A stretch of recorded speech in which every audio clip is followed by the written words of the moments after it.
Hola a todo el mundo, arrancamos ya con este nuevo análisis visual. Hoy toca desgranar la historia de un auténtico titán, una compañía que lleva más de 130 años reinventándose y dictando las reglas del juego a nivel mundial. Es una verdadera locura pensar que el imperio responsable de los mundos virtuales más famosos del planeta es en realidad una empresa centenaria. A lo largo de este recorrido vamos a descubrir cómo una modesta fábrica de cartas logró sobrevivir a crisis existenciales y transformarse en el gigante absoluto que es hoy. Cualquiera asumiría que esta leyenda del entretenimiento digital nació entre cables y placas base, ¿verdad? Pues el contraste es brutal. Todo empezó en 1889. Fusajiro Yamauchi fundó la empresa para fabricar a mano unas cartas tradicionales japonesas llamadas Hanafuda. Y ojo al dato, porque la historia no es para nada una línea recta hacia el éxito. De hecho, para no hundirse en épocas de crisis, llegaron a probar suerte vendiendo paquetes de arroz instantáneo y hasta aspiradoras. Literalmente intentaron de todo para sobrevivir. Para entender este caos, solo hay que repasar estas décadas tan salvajes. Bajo el mando del bisnieto del fundador, Hiroshi Yamauchi, la diversificación fue tan agresiva como rarísima. En los años 60 llegaron a tener una flota de taxis y, aunque parezca mentira, una cadena de los famosos hoteles del amor japoneses. Fue un fracaso rotundo. Las pérdidas eran constantes y el colapso parecía inminente. Pero curiosamente, toda esta etapa de pura supervivencia y batacazos estrepitosos fue justo lo que preparó el terreno para subir de nivel y entrar en la industria del entretenimiento.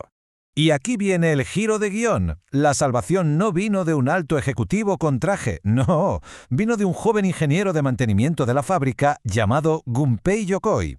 Resulta que en su tiempo libre inventó un brazo extensible de plástico para trastear un poco.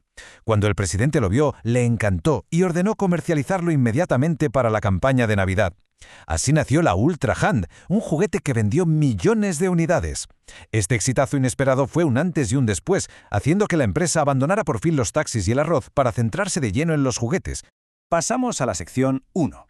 El salto a los videojuegos y cómo salvaron la industria. Porque sí, a principios de los 80, un jovencísimo artista llamado Shigeru Miyamoto y su máquina recreativa de Donkey Kong rescataron a la división americana de la ruina más absoluta. Hay que ponerse en contexto. El mercado estadounidense de los videojuegos colapsó por completo en 1983. Estaba saturado de juegos malísimos y nadie daba un duro por el sector. Pero entonces llegó la solución para revivir la industria a nivel mundial: la mítica consola NES.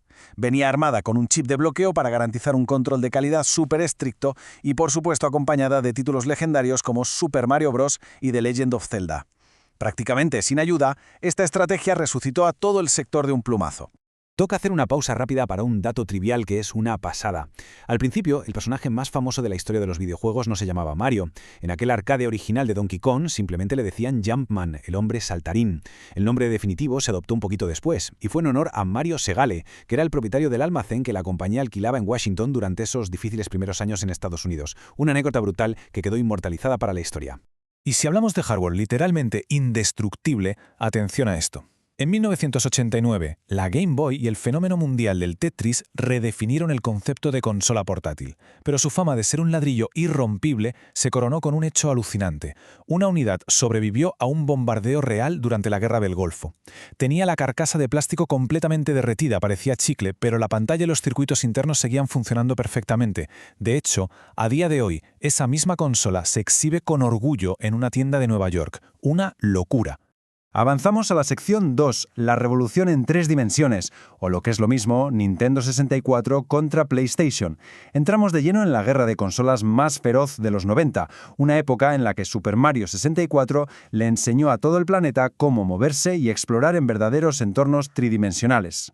Sin embargo, en esta época se tomó una decisión comercial bastante cuestionable. Mientras Sony y su flamante PlayStation apostaban fuerte por la enorme capacidad y lo baratos que eran los CD-ROMs, aquí hubo una cabezonería tremenda por seguir usando cartuchos. A ver, sí, los cartuchos evitaban los tiempos de carga, pero eran carísimos de fabricar y tenían poquísima capacidad de almacenamiento. Esta decisión espantó a un montón de desarrolladores clave y les costó el liderazgo indiscutible de la industria durante toda esa generación. Y aquí hay que frenar un poco el ritmo, porque no todos los inventos tecnológicos terminan siendo un éxito. De hecho, este es el fracaso de hardware más grande y raruno de toda su historia. El Virtual Boy intentó adelantarse décadas a la realidad virtual con un visor gigantesco que solo mostraba gráficos en tonos rojos y negros. El resultado era que causaba unos mareos tremendos, dolores de cabeza y encima su catálogo de juegos era minúsculo. El mercado habló altísimo y súper claro. El aparatito fue retirado de las tiendas tras apenas un añito de vida. Llegamos a la sección 3, innovación para las masas, la era dorada de la DS y la Wii. De los errores se aprende, claro que sí, y con Satoru Iwata en la presidencia hubo un cambio de mentalidad brutal. El objetivo dejó de ser la pura potencia gráfica y pasó a ser la diversión accesible para todo el mundo. Y los resultados de esa nueva filosofía son cifras que quitan el hipo. 154 millones. Esa es la barbaridad de consolas Nintendo DS que se vendieron en todo el planeta. Al meter 2 pantallas y controles táctiles, muchísimo antes de que los smartphones dominaran nuestras vidas, la DS rompió absolutamente todas las barreras. Consiguió que desde los más peques hasta los abuelos jugaran con una consola, coronándose como la portátil más vendida de toda la historia. Increíble. Y esa mismita filosofía se la llevaron al salón de casa con resultados todavía más explosivos. La Wii mandó a paseo el clásico mando lleno de botones complicados e introdujo el control por movimiento. De repente, jugar al tenis en la tele solo requería mover el brazo, tal cual lo haríamos en la vida real. Esto trajo a una audiencia masiva, un público casual que nunca antes había tocado un videojuego, generando un fenómeno cultural sin precedentes y disparando los beneficios a niveles históricos. Pasamos a la sección 4, lados oscuros y curiosidades, las controversias. Porque para ser totalmente objetivos, es vital explorar no solo las luces y los éxitos, sino también esas políticas polémicas y sombras corporativas que han ido generando fricción a lo largo de los años. El historial corporativo está bastante lleno de choques legales. Mantiene una postura de protección extrema de su propiedad intelectual, lo que muchas veces termina fulminando proyectos creados por fans aunque no tengan fines de lucro.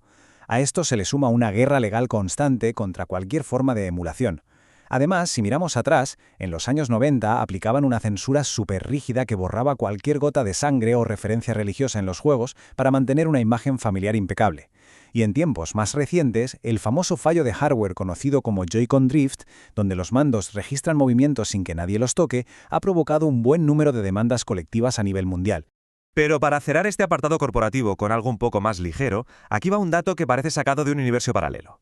Durante más de 20 años, desde 1992 hasta 2016, esta compañía de videojuegos japonesa fue, contra todo pronóstico, la dueña mayoritaria de un equipo profesional de béisbol de Estados Unidos, los Seattle Mariners, una diversificación varísima que, a diferencia del arroz instantáneo de sus inicios, esta vez sí que funcionó y se mantuvo operativa durante un montón de años. Y entramos en la recta final con la sección 5. El fenómeno híbrido, de la caída al dominio, un arco narrativo que nos demuestra lo increíblemente inestable que puede ser el mercado de la tecnología, pasando de un batacazo histórico a una de las mayores redenciones de la industria. Solo hay que ver los números, el contraste es absolutamente bestial. Por un lado, tenemos el desastre comercial de los 13 millones de la Wii U, una consola que nadie entendió bien y que tuvo un marketing súper confuso. Y por otro, el éxito abrumador de su sucesora, la Switch. Con su brillante formato híbrido que vale para casa y para la calle, ha conseguido superar los altísimos 155 millones de unidades vendidas, convirtiéndose en un fenómeno cultural imparable. Y ahora la pregunta del millón. Después de más de un siglo de pura supervivencia, de reinventarse una y otra vez y de darle forma a la cultura pop global, ¿qué viene ahora? La expansión ya está en marcha, con películas que revientan la taquilla mundial y parques temáticos súper inmersivos.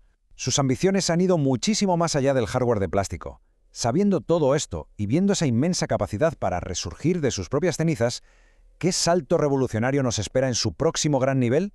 Desde luego, es fascinante imaginarlo.